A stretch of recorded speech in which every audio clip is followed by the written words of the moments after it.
स्वागत करुचु टुनु सी फार्म को। आउ भाईना केमती अछ? भल अछ ना? सेमती भल रे थाओ आउ मेंढा चाष को उन्नत कर। ए जो वीडियो देखुछंती ए वीडियोटी टुनु सी फार्म रे बिक्री पई थिबा भेट्स बुदा बा भेट्स मेंढा जोड़ा कि आकु नेलुर जुड़ीपी कहती। एटा बिक्री पई अछि।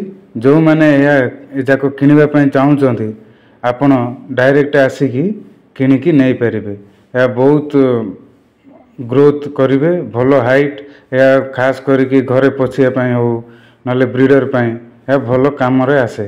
तेणु जो मैंने नेबापी चाहूँगी डायरेक्ट आसी जंतु देखी किणवाई अनुरोध। 5 मास 6 मास 7 मासर जुड़ी भी पिला आज्ञा जो मैंने नेबे नियंतु। तेणु आपण मैंने डायरेक्ट आसिकी जंतु देखंतु, जंतु देखिकी नियंतु। ए जंतु गोटे किणले आपन को 12,500 पड़ो।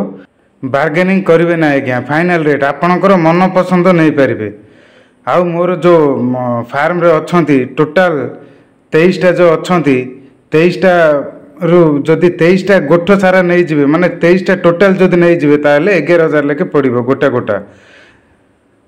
23टा रु मोर अंगुल भेट्स 3टा अच्छा, चेन्नई फाइटर गोटे अच्छी, गंजाम ब्रीड 2टा अच्छा आ नेलुर जुड़ी भी बाकी 16टा ना 17टा अच्छा। टोटाल 23टा आज्ञा। 23टा जदि आपन नेबे बंपर ऑफर।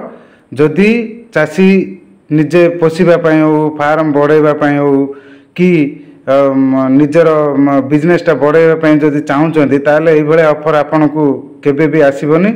जदि जो माने चाहूँगी दयाकोरी एटा को नहीं पारिबे आ बार्गेनिंग करेंगे। एटा फाइनल रेट आज्ञा। धन्यवाद। जय जवान जय किसान।